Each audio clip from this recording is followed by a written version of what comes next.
When billionaire Elias Grayson's ex-wife publicly humiliates him, he retaliates with an unexpected move, marrying Janelle Carter, a bold bookstore owner.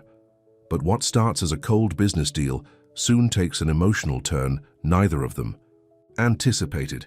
As love and ambition collide, one shocking twist will leave everyone speechless.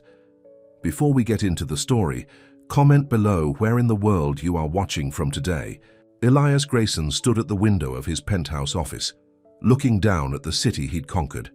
At 45, he had everything a man could want: a billion-dollar real estate empire, respect, power, and the kind of good looks that only improved with age.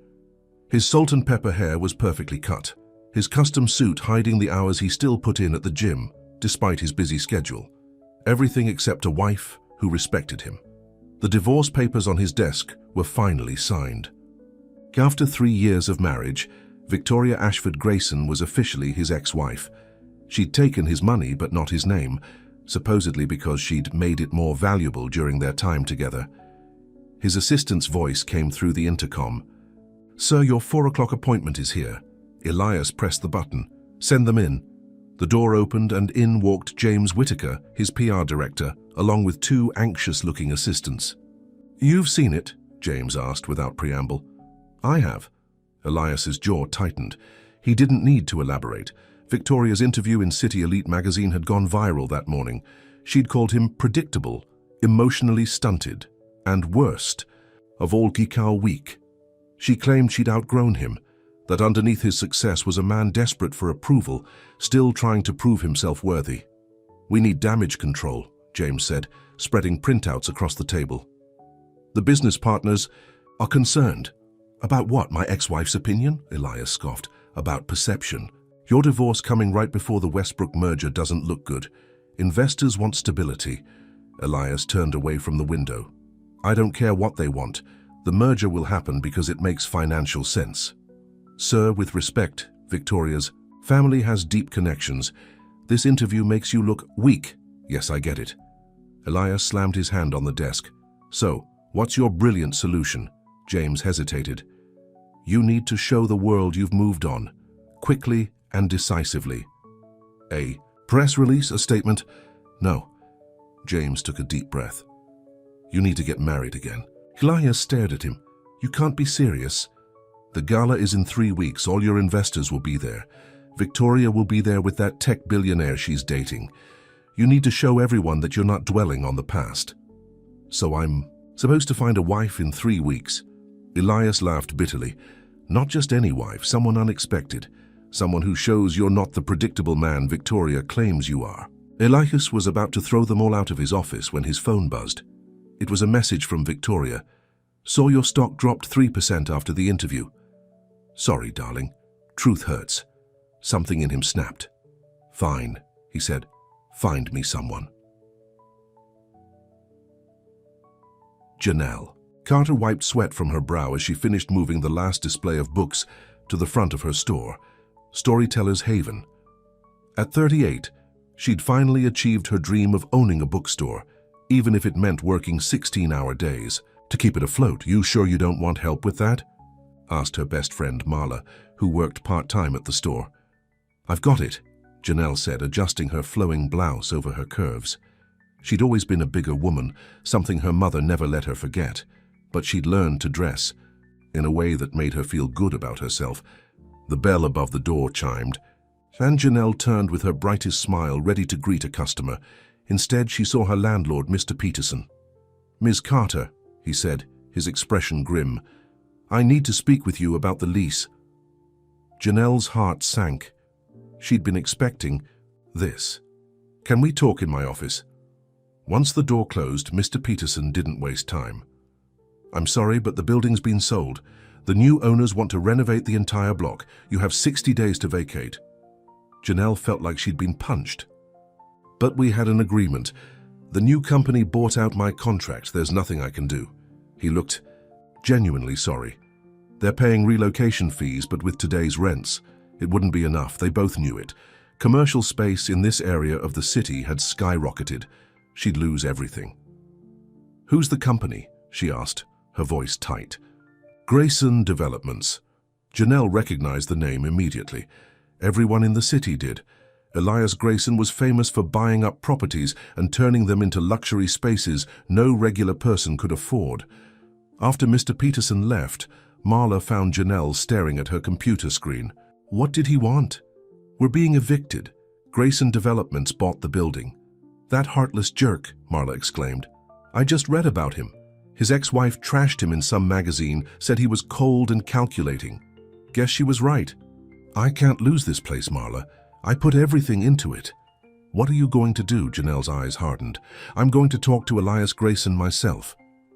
Getting an appointment with Elias Grayson proved impossible. After 3 days of calls, Janelle decided on a more direct approach. She researched his regular haunts and found he often had lunch at Costello's, an upscale restaurant downtown. Dressed in her best outfit, a deep blue wrap dress that highlighted her waist and flattered her figure, she walked into Costello's with more confidence than she felt. She spotted him immediately, dining alone in a corner booth, scrolling through his phone. Mr. Grayson, she said, stopping at his table. He looked up, annoyed at the interruption. Yes? My name is Janelle Carter. Your company is forcing me out of my bookstore, and I'd like to discuss alternatives. His eyes narrowed. I don't handle individual properties. You'll need to speak with my management team. I've tried. They won't see me. She stood her ground, aware of people watching. You're about to destroy a business that took me 15 years to build. Ms. Carter, I sympathize, but business is business. The relocation package is generous. Not generous enough to find another space in that neighborhood. Not everyone was born with a silver spoon, Mr. Grayson. His jaw tightened. I wasn't. Everything I have, I built myself. Then you should understand what your decisions cost people like me. Something flashed in his eyes. Respect, maybe. Sit down, Ms. Carter. Surprised, she slid into the seat across from him. As they talked, Elias found himself watching the way her hands moved as she spoke passionately about her bookstore, the community programs she ran, the local authors she supported. She wasn't what he expected, not a whining victim, but a determined businesswoman. She was also beautiful in a real, unpolished way, full curves, minimal makeup, intelligent eyes that challenged him, the complete opposite of Victoria's cold perfection. The idea struck him like lightning. I might have a proposition for you, he said suddenly. Janelle looked suspicious. What kind of proposition? One that would solve both our problems. Just then, his phone rang. James Whitaker's name flashed on the screen. Another potential wife candidate had fallen through. They'd interviewed dozens, but none had the right combination of poise, authenticity, and willingness to enter a business arrangement marriage. Elias silenced the call, his mind racing. Ms. Carter, would you join me for dinner tomorrow? Somewhere more private where we can discuss this further. She hesitated, then nodded. As long as you understand, I'm not backing down about my store. I wouldn't expect you to. The following evening, Elias's driver picked Janelle up from her small apartment. She'd spent hours debating what to wear before settling on a simple black dress that made her feel confident. The car took her to Elias's penthouse, where a private chef had prepared dinner. The views of the city were breathtaking. Your home is beautiful, she said, accepting a glass of wine. It's just a place. He gestured toward the balcony. Would you like to sit outside? Under the stars, with the city lights spread below them, Elias explained his situation. Victoria's interview, the business pressures, the gala in 3 weeks. So that's my problem, he concluded. Now let me solve yours. I'm listening. Marry me. Janelle nearly choked on her wine. Excuse me? A business arrangement, he clarified. Temporary. 1 year. You move in here, attend events with me, play the part of my wife. In return, I'll find a new location for your bookstore, better than the one you have now. I'll cover all costs and give you enough money to live comfortably for the rest of your life after we divorce. She stared at him. You're serious. Completely. You're smart, beautiful, and nothing like what people expect from me. Victoria and her crowd will be shocked. So I'd be, what? Your revenge wife? Elias smiled. I prefer to think of it as a mutually beneficial arrangement. And what about... She hesitated. Physical expectations. separate bedrooms. We'd need to appear affectionate in public, but that's all. Janelle stood up and walked to the railing, looking out at the city. This was insane. Marry a man she barely knew, a man whose company had been about to destroy her livelihood. But if she said no, she'd lose everything anyway. Why me? She asked finally. You could hire an actress or find some model. Because you're real, he said simply. People will believe I fell for you. The compliment caught her off guard. I need time to think. The gala is in 18 days. We'd need to make the announcement soon, have a quick private ceremony. Slow down. She turned to face him. If, and that's a big if, I agree, I have conditions. Elias raised an eyebrow. Name them. First, you don't just relocate my store. You fund an expansion, a literacy program for underprivileged kids in the city. He nodded. Done. Second, I'm not just arm candy. If I'm your wife, even temporarily, I have a voice. I won't be silenced or told how to dress or act. I wouldn't want that anyway. Third, when this ends, there's no NDA. I won't trash you in the press, but I won't pretend this never happened either. Elias considered this. Acceptable, as long as specific business details remain confidential. Janelle took a deep breath. And finally, we need a clear exit strategy. 1 year, no extensions, no matter what. Agreed. He extended his hand. Do we have a deal, Miss Carter? She looked at his hand, then back at his face. There was something in his eyes she couldn't quite read. Determination, certainly, but something else, too. I must be crazy, she murmured, then shook his hand. Deal, Mr. Grayson.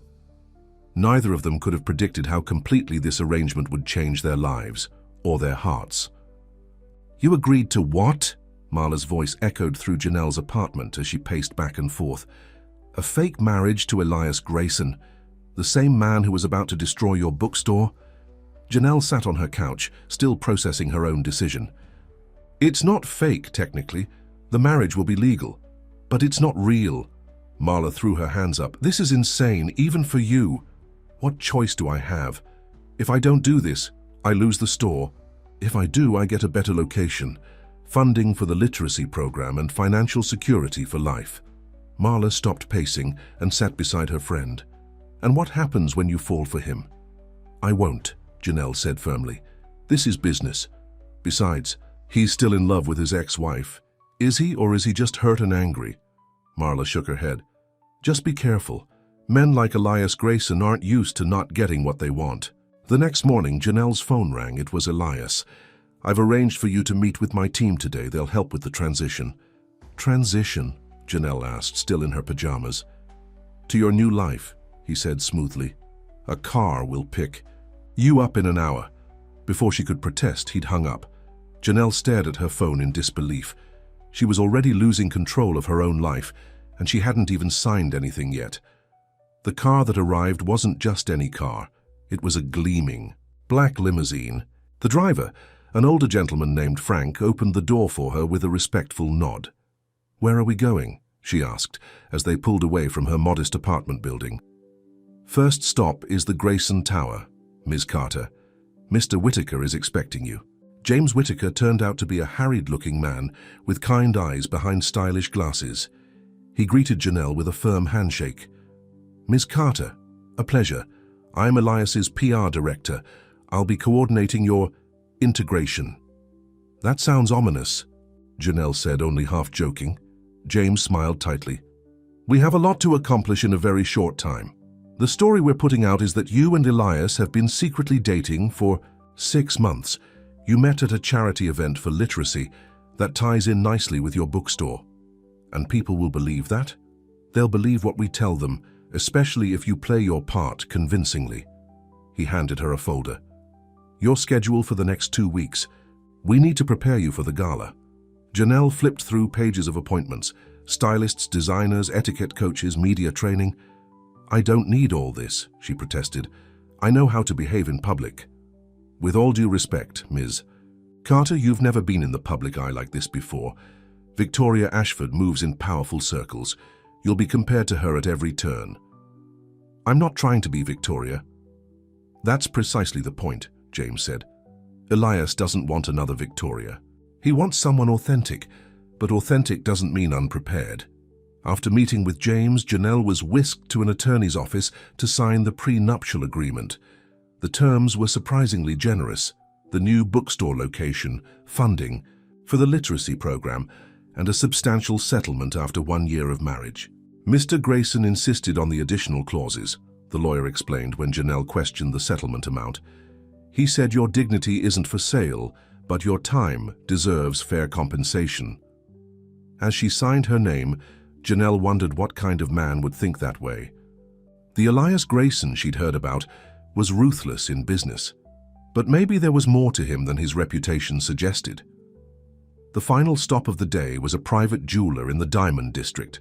Elias was waiting for her there, looking imposing in a charcoal suit. "How was your day?" he asked, as if they were an ordinary couple.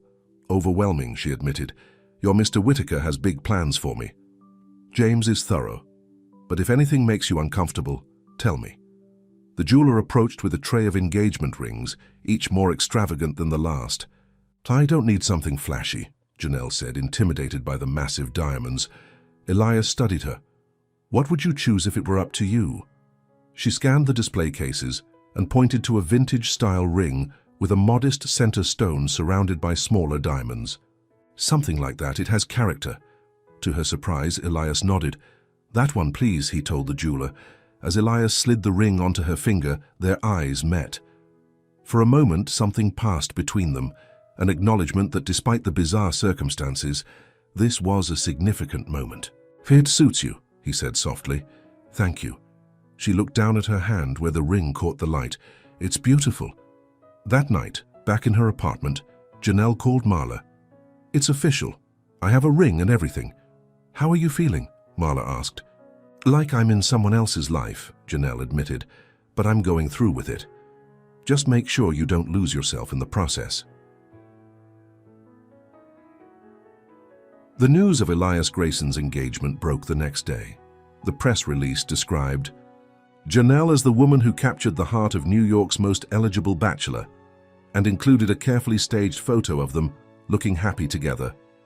Victoria Ashford called Elias within hours. "A bookstore owner, really, Elias?" Her laugh cut through the phone. "How quaint." "Was there something you wanted, Victoria?" Elias kept his voice neutral.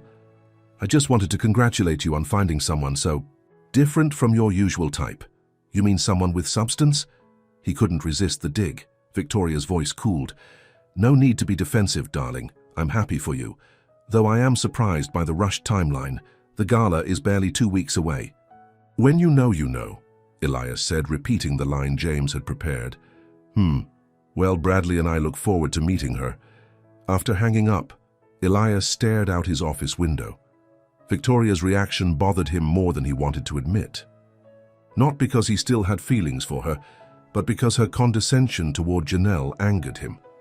Over the next 2 weeks, Janelle's life transformed. She moved into a guest suite in Elias's penthouse and handed temporary management of her bookstore to Marla. Every day brought new challenges, learning the names of important people in Elias's world, practicing how to handle intrusive questions, being fitted for a wardrobe that cost more than her annual income. "I feel like Julia Roberts in Pretty Woman," she joked during one fitting session. "Except you're not a sex worker and I'm not Richard Gere," Elias commented dryly from where he was working on his laptop. Janelle smiled. "You know, that's the first hint of a sense of humor." "I've seen from you." He looked up, surprised. "I have a sense of humor, I just don't use it much in business." "Are we business or personal?" she asked, genuinely curious. Elias set his laptop aside.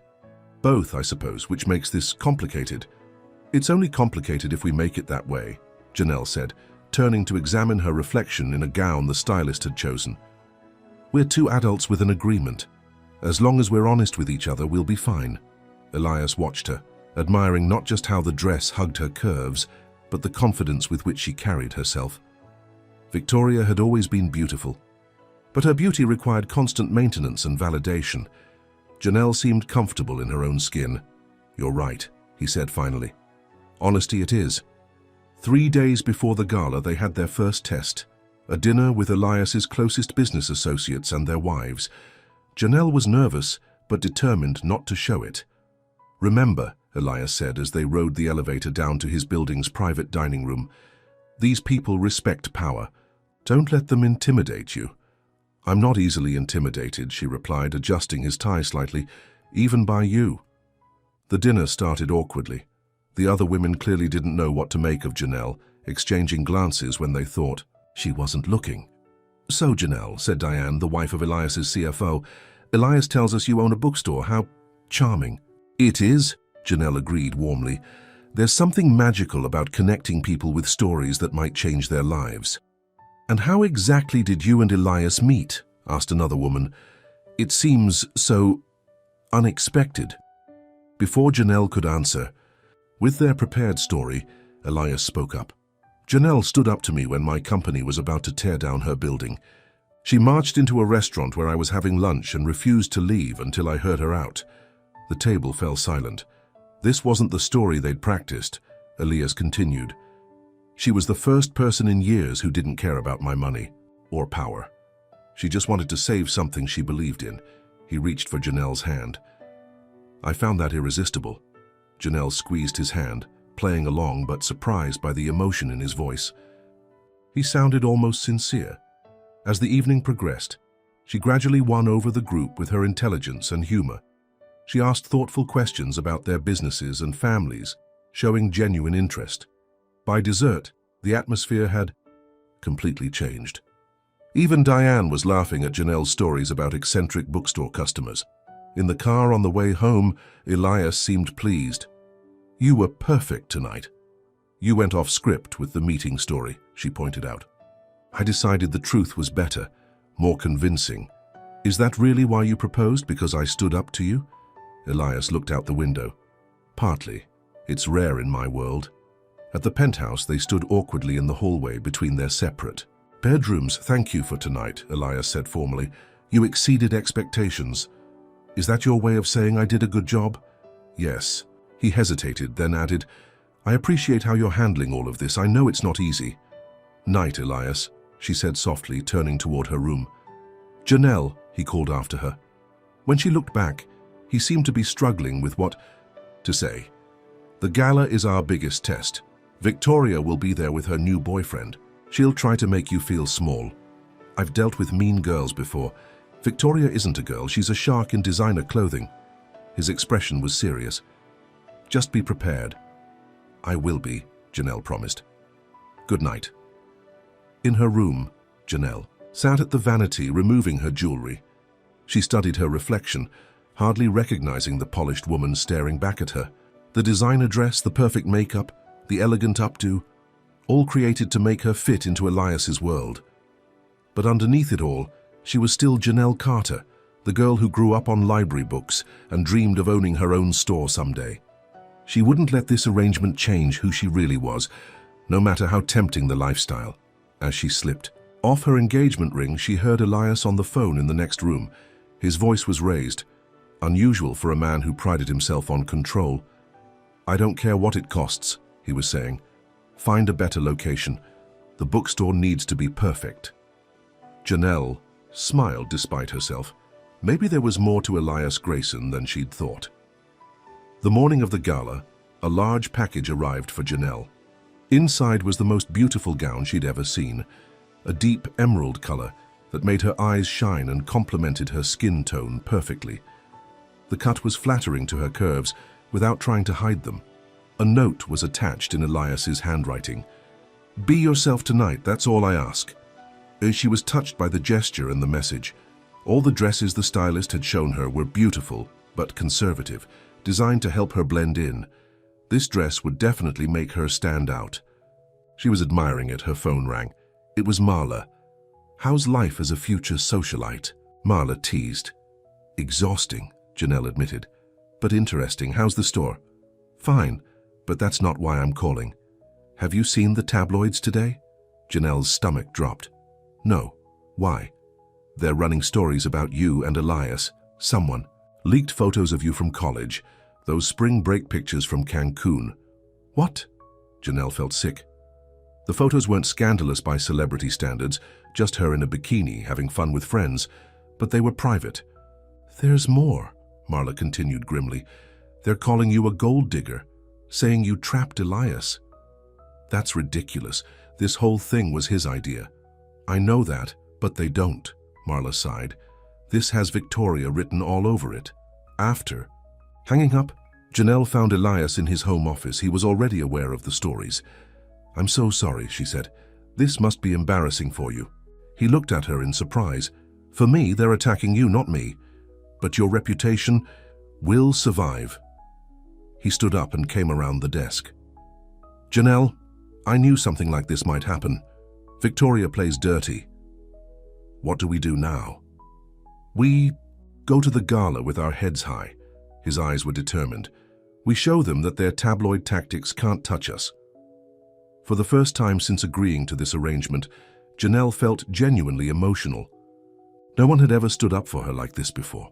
"Thank you," she said quietly. Elias reached out and touched her cheek lightly. "We're in this together now." As his hand dropped away, Janelle felt a strange flutter in her chest.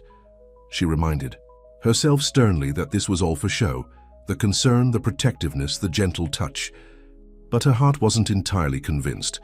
That night, as they prepared to face the world and especially Victoria, Janelle realized she was no longer just playing a part. Somewhere along the way, she'd started to care what happened to Elias Grayson. And that made their arrangement far more dangerous than she'd anticipated. Camera flashes exploded like lightning as Elias's limousine pulled up to the red carpet. The annual Westbrook Foundation Gala was the social event of the season, where the city's elite gathered to see and be seen while raising money for charity. "Ready?" Elias asked, squeezing Janelle's hand. She took a deep breath. "As I'll ever be." When the driver opened the door, Elias stepped out first, then turned to help Janelle. The emerald gown caught the light as she emerged, and there was an audible murmur from the crowd. Janelle Carter might not have been what they expected, but she was impossible to ignore.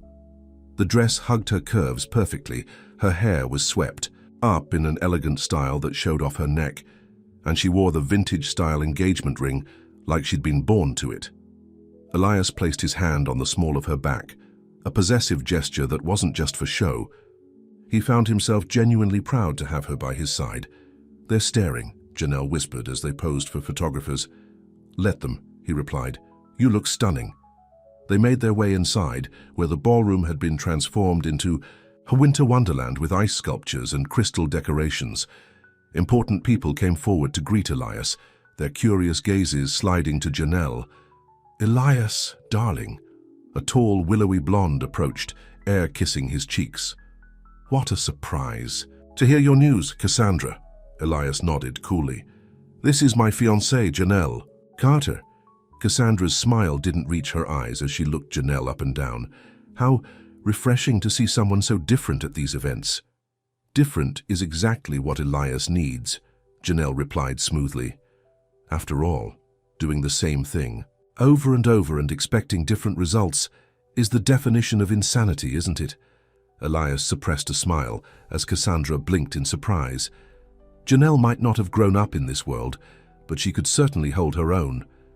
As they circulated through the crowd, Janelle charmed person after person with her genuine warmth and quick wit. She asked intelligent questions about their businesses and charities, remembered their children's names, and made them laugh with stories about her bookstore. Elias watched her with growing admiration.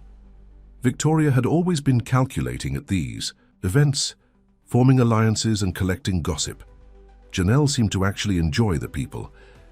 "Your fiancé is delightful," said George Westbrook, the elderly host of the gala and a key investor in Elias's newest project. "A breath of fresh air."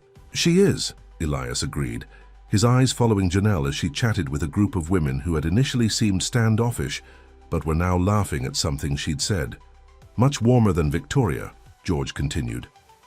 Speaking of whom, Elias turned to see Victoria entering the ballroom on the arm of Bradley Chase, the tech billionaire she'd been dating since shortly after their divorce. At 40, Victoria was still strikingly beautiful, tall, slim, with the kind of aristocratic features that photographers loved. She wore a sleek white gown that probably cost more than most people's cars. Her blonde hair pulled back severely from her face, Diamonds dripped from her ears and throat. "Looks like the Ice Queen has arrived," George murmured. "This should be interesting." Victoria spotted Elias almost immediately. With Bradley in tow, she made her way across the room. "Elias," she said, her voice honey-sweet, "how lovely to see you, and congratulations on your engagement." "Thank you, Victoria." Elias's tone was polite but distant. "You remember Bradley, of course." Bradley Chase was younger than Elias by several years, with the casual confidence of a man who'd made his first billion before he was 30. "Grayson," he nodded. "I've been dying to meet your fiancée," Victoria continued. "Where is she?" "Right here," Janelle said, appearing at Elias's side and slipping her arm through his. "Janelle Carter, you must be Victoria." Victoria's smile tightened as she took in Janelle's appearance. "Yes, what a unique dress. Not many women could pull off that color or that cut." "Thank you," Janelle replied warmly, as if the dig had been a genuine compliment. "Elias chose it. He has excellent taste, don't you think?" Victoria's eyes flashed with irritation. "In some things." "Darling, we should find our table," Bradley cut in, looking uncomfortable. "Of course." Victoria turned to go, then looked back. "By the way, Janelle, I hope those nasty tabloid stories didn't upset you too much. The press can be so cruel to newcomers." "Actually, I found them hilarious," Janelle said with a genuine laugh. "Especially the one claiming I was a former exotic dancer. My elderly customers at the bookstore were quite impressed." Victoria's face hardened, her plan to embarrass Janelle clearly backfiring. "Well, enjoy your evening." As they walked away, Elias squeezed Janelle's hand. "That was masterful." "Just being myself," she replied with a small smile.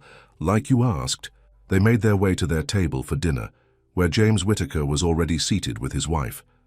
"You're the hit of the evening," he whispered to Janelle. "Everyone's talking about you." "Hopefully in a good way," she whispered back. "Oh." Yes, Victoria looks like she swallowed a lemon. Dinner was a multi-course affair with fine wines and endless small talk. Janelle found herself genuinely enjoying the conversations, especially when people asked about her literacy program plans. "We're focusing on neighborhoods where library funding has been cut," she explained to a philanthropist seated nearby. "Books open worlds for children who might not otherwise have opportunities." "That's exactly the kind of initiative the Westbrook Foundation supports," the woman replied, handing Janelle her card. "Call my office next week." When the dancing began, Elias led Janelle onto the floor. He was an excellent dancer, guiding her confidently through the steps. "You never mentioned you could dance," Janelle said, as he spun her gently. "Boarding school," he replied with a slight smile. "Required lessons." As they moved together, Janelle became increasingly aware of how well their bodies fit together, of the warmth of his hand on her waist. This close, she could smell his cologne and see the tiny flecks of green in his gray eyes. "Everyone's watching us," she murmured. "Let them watch." His voice was low, intimate. "All they'll see is a man in love with his fiancée."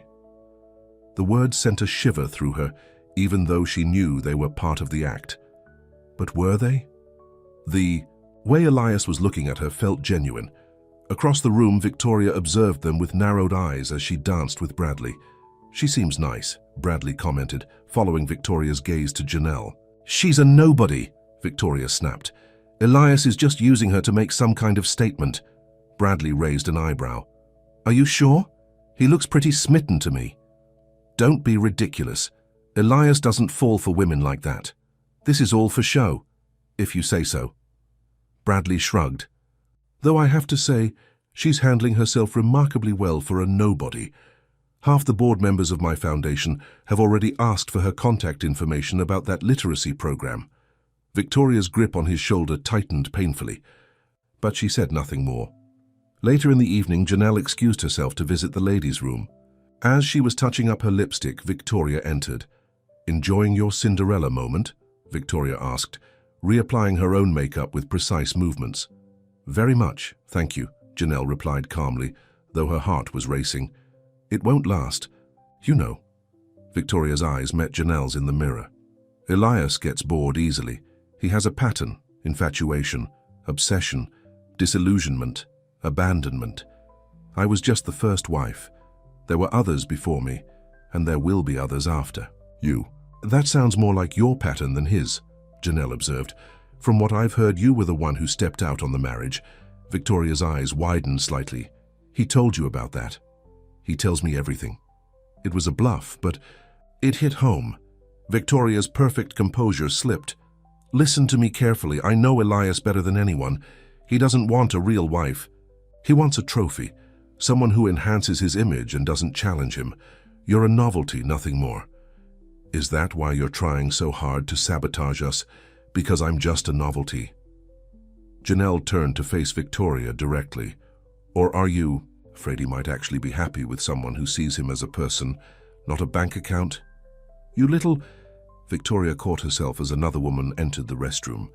Forcing a smile, she closed her compact with a snap. Enjoy the rest of your evening, Janelle, while it lasts. She swept out, leaving Janelle gripping the edge of the sink to steady herself. Despite her brave words, Victoria's comments had struck a nerve. What if this was all just a game to Elias? What if she was setting herself up for heartbreak by starting to care for a man who only saw her as a convenient prop?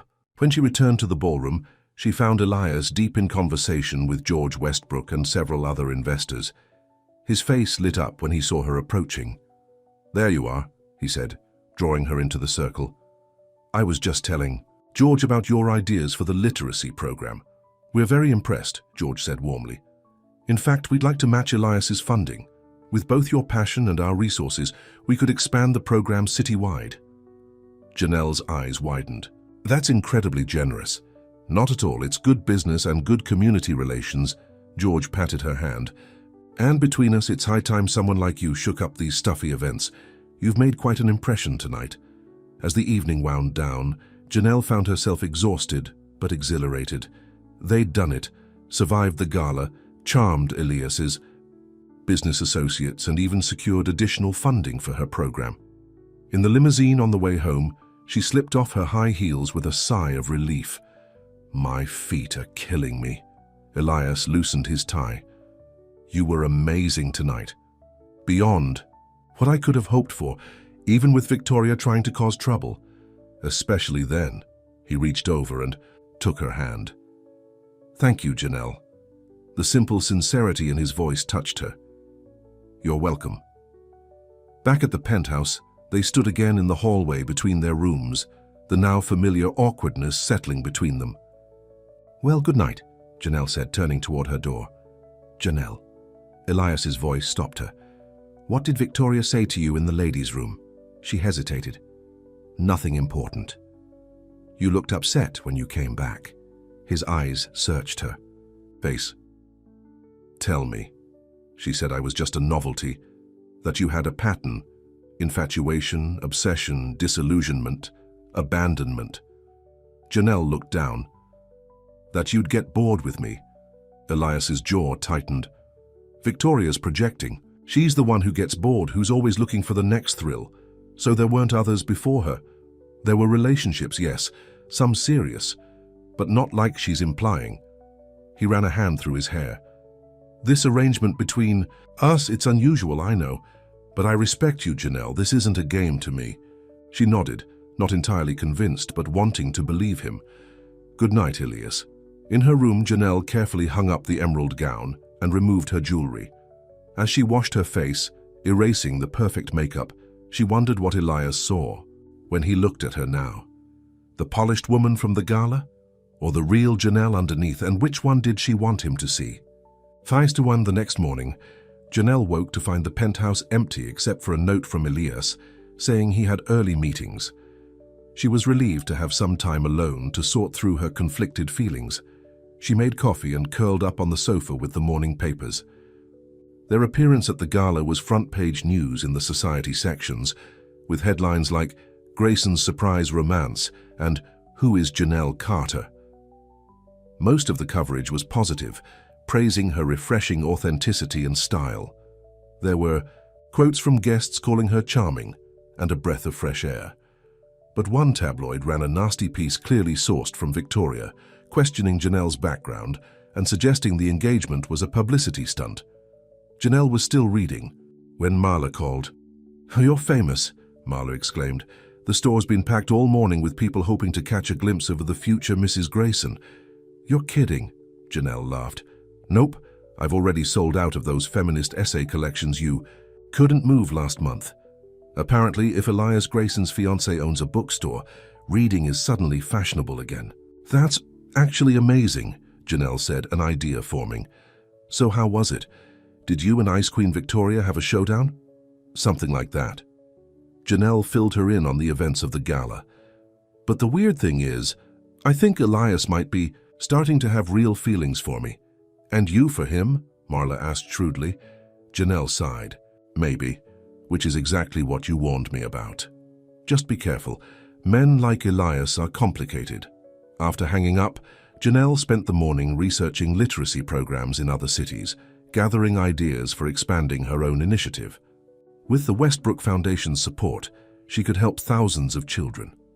Around noon, she was surprised by the arrival of a large flower arrangement, not from Elias, but from George Westbrook, with a note thanking her for bringing humanity back to high society.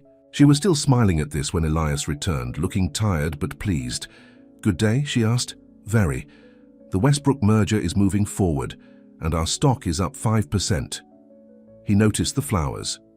Secret admirer, George Westbrook. She handed him the note. Apparently I humanized high society. Elias read it and smiled. He's right. He sat down beside her on the sofa. I have news about your bookstore. Oh? Janelle felt suddenly anxious. I found the perfect location. It's actually in the same neighborhood as your current store, but it's 3 times the space with better visibility. The renovations can be completed within 2 months. Janelle's eyes widened. That's incredible. How did you find something so quickly? Elias looked slightly embarrassed. I may have bought the entire building. You bought a building for my bookstore? It made financial sense, he said quickly. The neighborhood is up and coming. It's a good investment. She studied, his face suspecting there was more to it than business. Thank you, Elias. This means a lot to me. He nodded, then changed the subject. We should discuss next steps. The gala was a success, but we need to maintain momentum. I had an idea about that, Janelle said. Marla says the bookstore has been packed with people curious about me. What if we use that interest to promote the literacy program? We could host a launch event there. Elias looked impressed. That's brilliant. It reinforces our relationship story and gives your program publicity. And it keeps things on my turf for once, Janelle added. I'd feel more comfortable. Done. He squeezed her hand. We'll make the announcement next week. Over the following days, they fell into a strangely domestic routine. Elias worked long hours, but made a point of having breakfast with Janelle each morning. They discussed their days, their plans, the news. In the evenings, they often reviewed designs for the new bookstore or preparations for the literacy program launch. To Janelle's surprise, Elias had thoughtful input about children's reading spaces and community involvement. He wasn't just going through the motions, he genuinely cared about the project. One evening, as they shared a quiet dinner at home, Janelle asked a question that had been on her mind. Why did you marry Victoria? Elias looked up, startled by the directness. After a moment, he set down his fork. She fit the image of what I thought I wanted. Sophisticated, connected, beautiful. We made sense on paper. But not in reality? No. He took a sip of wine. Victoria wanted the lifestyle, not the man.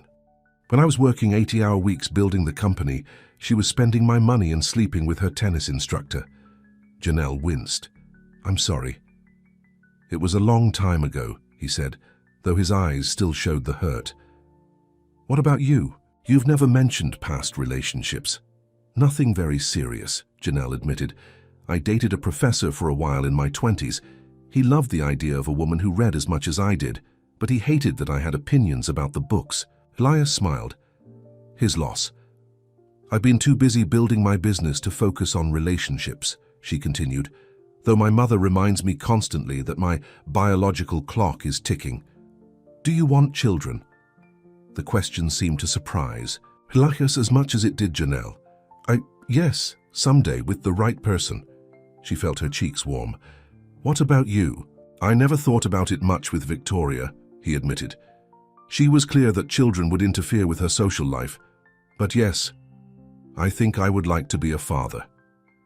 The conversation had veered into unexpectedly intimate territory. Janelle stood up to clear the dishes, needing a moment to collect herself.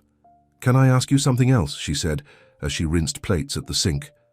Of course. Is this still just an arrangement to you? The question hung in the air between them. Elias stood and brought his glass to the kitchen. He stood close enough that Janelle could feel the warmth of his body. I don't know, he said honestly. It doesn't feel like what I expected. For me either, she admitted softly. Their eyes met, and for a moment, Janelle thought he might kiss her. Her heart raced as he reached out and tucked a strand of hair behind her ear. The moment was broken by the ringing of Elias's phone. He checked the screen and frowned. I have to take this. It's the Tokyo office. Left alone in the kitchen, Janelle pressed her hands to her flushed cheeks. What was happening between them? Was it real, or were they both getting caught up in their own charade? And if it was real, what happened when their year was up? 3 months after the gala, Janelle stood in the center of her new bookstore, hardly believing the transformation. The space was 3 times larger than her old shop, with soaring ceilings, beautiful wooden shelves, and a dedicated children's area complete with cozy reading nooks. Large windows filled the space with natural light, and a small cafe in the corner offered coffee and pastries. What do you think? Elias asked, watching her reaction carefully. Is it everything you wanted? It's more, she said, her voice thick with emotion. So much more. The grand opening was scheduled for the following day, but tonight was a private preview party for friends and family. Marla was already arranging books on the shelves, while caterers set up for the evening's festivities.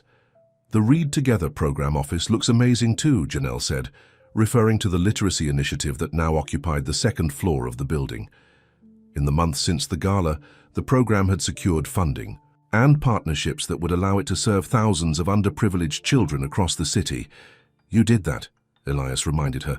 I just provided the space. She shook her head. You did a lot more than that. Your connections, your advice. She touched his arm gently. Thank you, Elias. He covered her hand with his own. Over the past 3 months, their relationship had evolved in ways neither of them had anticipated. The lines between their arrangement and genuine affection had blurred considerably. They still maintained separate bedrooms at the penthouse, but they spent most of their free time together. Elias attended planning meetings for the literacy program. Janelle joined him at business dinners and industry events. To the outside world, they appeared to be a devoted couple. The ruthless businessman, softened by love, the bookstore owner who had captured his heart. But in private, they remained cautious, neither quite willing to admit how real their feelings had become. That evening, friends and family filled the bookstore for the preview party. Janelle's parents had flown in from Chicago, initially skeptical, about their daughter's whirlwind engagement to a billionaire, but warming to Elias when they saw how he looked at her. He's not what I expected, her mother confided, as they watched Elias deep in conversation with Janelle's father about baseball. The way he talks about you, it's obvious he adores you. We're good together, Janelle said carefully. When is the wedding? Her mother pressed. It's been months since the engagement announcement. We're taking our time, Janelle replied, the familiar guilt twisting in her stomach. The lie was becoming harder to maintain, especially with people who knew her well. Across the room, Marla was chatting with James Whitaker, who had become a regular presence at the bookstore as they planned the literacy program launch. They look happy, don't they? James commented, nodding toward Elias and Janelle. They do, Marla agreed. Which worries me. Why? Isn't that the goal? Marla sighed. You and I both know this started as an arrangement. What happens when the year is up? James studied the couple thoughtfully. I'm not sure it's just an arrangement anymore. I've known Elias for a decade, and I've never seen him like this. You really think he's in love with her? I think he might be. The question is, does he know it? As the evening progressed, Elias found himself watching Janelle as she moved through the crowd, greeting guests and showing off the store's features. She was radiant in a simple blue dress, her hair loose around her shoulders. This was her element, surrounded by books and people who shared her passion. He realized with sudden clarity that he couldn't imagine his life without her anymore. The thought of their arrangement ending in a few months made his chest tighten uncomfortably. When had this happened? When had Janelle Carter become essential to him? Later that night, after the guests had left and they were alone in the store, Elias helped Janelle straighten up the last few books. "Your parents are wonderful," he said. "I can see where you get your warmth." "They like you," she replied with a smile, "even though my dad grilled you like you were still in high school." "I'm glad they came." "Me too." She placed the final book on the shelf and stepped back to admire their work. "It's perfect, isn't it?" "It is." But Elias wasn't looking at the bookstore, he was looking at her. Janelle felt his gaze and turned. Something in his expression made her heart beat faster. "Elias?" He took a step toward her, then hesitated. "There's something I need to tell you." Before he could continue, his phone rang. Checking the screen, he frowned. "It's George Westbrook." "I should take this." Janelle nodded, disappointment washing over her. "Of course." While Elias took the call, she wandered through her news store, running her fingers along the spines of books, still amazed that this dream had become reality. Whatever Elias had been about to say would have to wait. The official opening of Storytellers Haven 2.0, as Marla had dubbed it, was a massive success. Lines stretched around the block, partly due to the store's beautiful redesign, partly due to the literacy program's publicity, and partly, Janelle had to admit, because of her connection to Elias Grayson. Local news crews covered the event, interviewing Janelle about both the store and the Read Together program. When asked about her fiancé's involvement, she was honest. "Elias believes in the power of education to change lives," she said. "He's been supportive of this initiative from the beginning, not just financially, but with his time and expertise." The reporter looked surprised. "That's not the Elias Grayson most people know." "Maybe they don't really know him," Janelle replied simply. By late afternoon, most of the crowds had dispersed, leaving just regular customers browsing the shelves. Janelle was in her office reviewing the day's sales when Victoria Ashford walked, and she was impeccably dressed as always, looking out of place among the casual book lovers. "Victoria," Janelle said, standing, "this is unexpected. I wanted to see what all the fuss was about." Victoria glanced around the store with an appraising eye. "It's charming, I suppose, in a quaint way." "Thank you." Janelle refused to be baited. "Can I help you find a book?" Victoria laughed. "I'm not here to shop, I'm here to talk about Elias." Janelle's guard went up immediately. "What about him?" "I'm curious about how long you plan to keep up this charade." Victoria perched on the edge of Janelle's desk. "It's been what, 4 months now? Surely that's long enough to prove whatever point Elias was trying to make." "There's no charade," Janelle said evenly. "Elias and I are engaged." "Please." Victoria rolled her eyes. "We both know this relationship was manufactured for my benefit. Elias wanted to show me he'd moved on with someone completely different. Message received. If you think that, why are you here?" "Because I'm concerned."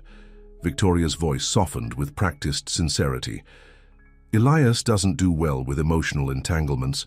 When this inevitably ends, I don't want to see either of you hurt unnecessarily." Janelle studied the woman before her, trying to detect any genuine concern beneath the perfect facade. "Your worry is touching but misplaced." "Is it?" Victoria leaned closer. "Tell me truthfully, does Elias know how you feel about him? Have you told him you're in love with him?" The direct question caught Janelle off guard. She hadn't admitted those feelings even to herself, let alone to Elias. Victoria nodded, reading the answer in Janelle's silence. "That's what I thought. Take some advice from someone who knows him better than most. Elias Grayson doesn't do love. Not real love. Not the kind that lasts." "You're wrong about him," Janelle said, finding her voice. "Am I?" "Ask him. Ask him directly. How he feels." Victoria stood to leave. I think you'll find his answer illuminating." After Victoria left, Janelle sat at her desk. Her earlier happiness evaporated. What if Victoria was right? What if she had fooled herself into believing there was something real between them?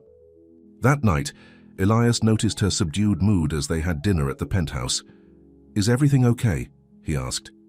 "You've been quiet all evening." Janelle pushed her food around her plate. "Victoria came to the store today." Elias's expression darkened. "What did she want?" "To talk about us. About how our relationship was just for show." Janelle met his eyes. She seemed very certain of that. "Victoria doesn't know what she's talking about," he said dismissively. "Doesn't she?" Janelle put down her fork. "We've never really discussed what happens after our year is up. We've never defined what this is between us." Elias looked uncomfortable. "Things have changed since we made that agreement." "Have they?" she pressed. "Because we're still living like roommates who occasionally hold hands in public. We never talk about our feelings or the future." "Janelle, I need to know, Elias, is this still just business to you? Because it's becoming something else for me, and I can't keep pretending." The vulnerability in her eyes made his chest ache. He wanted to tell her that everything had changed, that she had changed him, but the words stuck in his throat. Years of emotional self-protection made it almost impossible to admit how much she meant to him. "It's complicated," he said finally. Janelle felt something break inside her. "That's not good enough." She stood up from the table. "I think I need some space. I'm going to stay at my old apartment for a few days." "Janelle, wait." "No." She held up a hand. "I can't do this anymore, Elias. I can't keep wondering if any of this is real. When you figure out what you really want, let me know." She packed a bag while Elias paced in the hallway, trying to find the words to make her stay. But nothing came. As the elevator doors closed between them, Elias felt a cold fear settle over him. He was losing her, and it was his own fault. 4. 3 days, Janelle threw herself into work at the bookstore, trying not to think about Elias. He had called and texted repeatedly, but she hadn't responded. She needed him to do more than just apologize. She needed him to be honest about his feelings. On the 4th day, James Whitaker appeared at the store, looking grave. "Have you seen the news?" he asked without preamble. "No, why?" He handed her his tablet, open to a financial news site. The headline made her stomach drop. "Grayson Empire in Crisis, Westbrook Merger Collapses." According to the article, George Westbrook had unexpectedly pulled out of the deal that would have merged their companies. Elias's stock was in freefall, and there were rumors of layoffs and project cancellations. "What happened?" Janelle asked, shocked. "Victoria happened," James said grimly.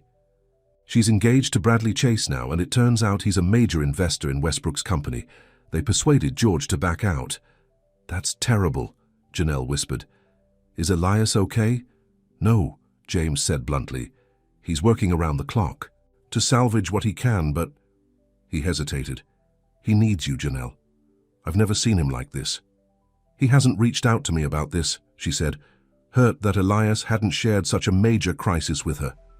"He wouldn't. He's too proud." James shook his head. "Look, I know your arrangement had an expiration date, but whatever's between you two now seems a lot more real than what you started with." After James left, Janelle tried to focus on her work, but she couldn't stop thinking about Elias. Despite everything, the thought of him facing this crisis alone made her heart ache. That evening, she found herself standing in the lobby of his building. The security guard recognized her immediately and let her up. The penthouse was dark except for a light coming from Elias's home office. She found him there, surrounded by papers and empty coffee cups, looking exhausted. He looked up when she entered, surprise and relief washing over his face. "Janelle, I heard about the merger," she said simply. Elias ran a hand through his disheveled hair. "It's bad. Victoria and Bradley convinced George that I was overextended, that the company was built on sand. Is it true? No. But perception is everything in this business. Once confidence is shaken, it's hard to rebuild." Janelle moved closer, taking in the dark circles under his eyes. When was the last time you slept? I don't remember. He gestured at the papers spread across his desk. I'm trying to find a way to save the South Side development. 500 jobs are on the line. Let me help, she said, sitting down opposite him. Elias looked at her with surprise. Why? Because I care about you, she said simply, even when you drive me crazy. Together, they spent hours going through financial projections and contingency plans.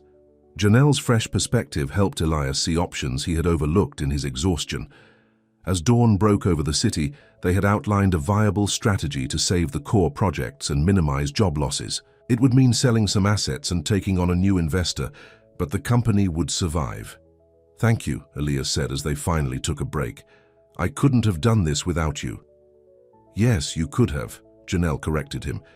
But I'm glad I was here. Elias looked at her intently. Why did you come back? The question hung in the air between them. Janelle took a deep breath, deciding that one of them needed to be brave enough to speak the truth. Because I love you, she said. Simply. Not the arrangement, not the lifestyle, you. The man who cares so much about his employees that he hasn't slept in days trying to save their jobs. The man who built a perfect bookstore because he knew how much it meant to me. Elias seemed stunned by her confession. He stood up and moved around the desk until he was standing directly in front of her. I've been such a fool, he said softly. I've been so afraid of being vulnerable again that I almost lost the best thing that ever happened to me. He took her hands in his. When we started this, it was about proving something to Victoria, to the world. But somewhere along the way, it became about us, about how you make me feel, about how right it is when you're here. Janelle's heart raced. And how do I make you feel? Like I've finally found home. He cupped her face gently. I love you, Janelle. Not for a year, not as an arrangement, forever. This time, when he leaned in to kiss her, there were no interruptions. The kiss was tender at first, then deepened with the emotion they'd both been holding back for so long. When they finally broke apart, Janelle smiled. You know, this isn't how our agreement was supposed to go. To hell with the agreement, Elias said, pulling her closer. Marry me, Janelle, for real this time. Are you sure? She asked, searching his eyes. Even with everything happening with the company? Especially now, he said firmly. You've seen me at my worst and you're still here. That's what real love is. Not the perfect image Victoria and I projected, but standing together when things get hard. In that case, Janelle said, her eyes shining, yes, I'll marry you. For real. 6 months later, Janelle stood in the garden of their new home, watching guests arrive for their wedding. It was a small ceremony, just close friends and family. Nothing like the society event that would have been expected for someone of Elias's stature. The past months had been challenging. Elias had needed to rebuild parts of his company, selling off some properties and restructuring others. They had faced criticism and speculation in the press, fueled by Victoria's connections, but they had weathered it together. The Southside development was back on track, the Read Together program was flourishing, and the bookstore had become a beloved community hub. Nervous?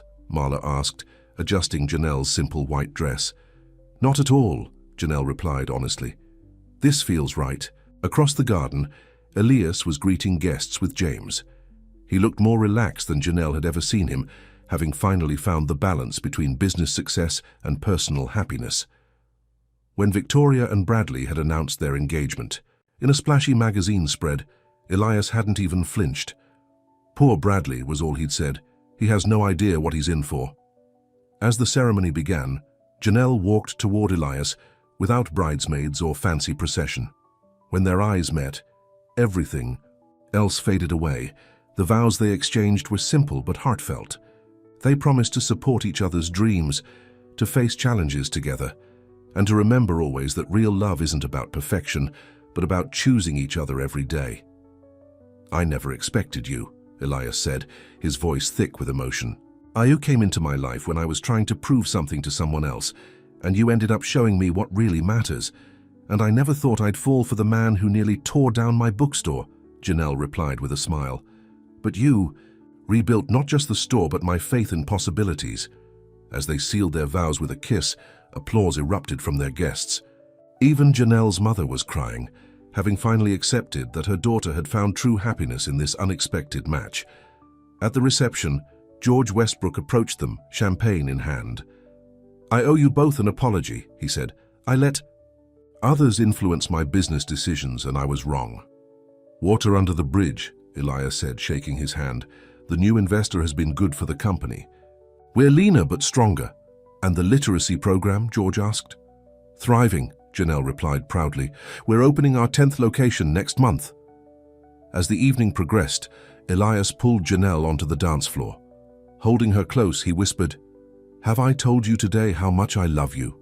"Yes," she said, smiling up at him, "but I wouldn't mind hearing it again." "I love you, Mrs. Grayson," he said, spinning her gently. "Thank you for taking a chance on our crazy arrangement." "Best business decision I ever made," she teased. Across the room, James and Marla watched them with satisfaction. "They did it," Marla said. "They actually turned that ridiculous arrangement into something real." "She changed him," James observed. "Made him better." "They changed each other," Marla corrected. "That's what real love does." As the evening wound down, Victoria made an unexpected appearance. She was alone, dressed immaculately as always, but there was something different about her expression, a softness that hadn't been there before. She approached the newlyweds with uncharacteristic hesitation. "Congratulations," she said, her voice lacking its usual edge. "You look happy." "We are," Elias replied, his arm around Janelle's waist. "I owe you an apology, Janelle," Victoria said, surprising both of them. "I misjudged you, and I misjudged what you and Elias have." "Thank you," Janelle said, genuine in her response. "That means a lot." After Victoria left, Elias shook his head in wonder. "I never thought I'd see the day." "People can surprise you," Janelle said, leaning into his embrace. As they stood together under the stars, surrounded by the people they loved, Janelle reflected on the journey that had brought them here. What had started as a business arrangement, a way for Elias to prove something to his ex-wife, and for Janelle to save her beloved bookstore, had transformed into something neither of them had expected. They had found in each other not just a partner, but a home. A place where they could be their true selves, flaws and all, where they were valued not for appearances or achievements, but for the love they shared. In the end, Victoria had been right about one thing. Janelle had indeed been different from anyone Elias had ever been with before. But what Victoria hadn't understood was that different was exactly what Elias needed. And what Janelle needed was a man who saw her true worth, not as arm candy or a pawn in some game, but as an equal. A woman whose strength and heart made her not just the wife they had all underestimated, but the woman who had changed Elias Grayson's life forever. "Ready to go home?" Elias asked, pulling Janelle from her thoughts. She smiled up at the man who had become her heart. "I already am home. Right here with you. The end."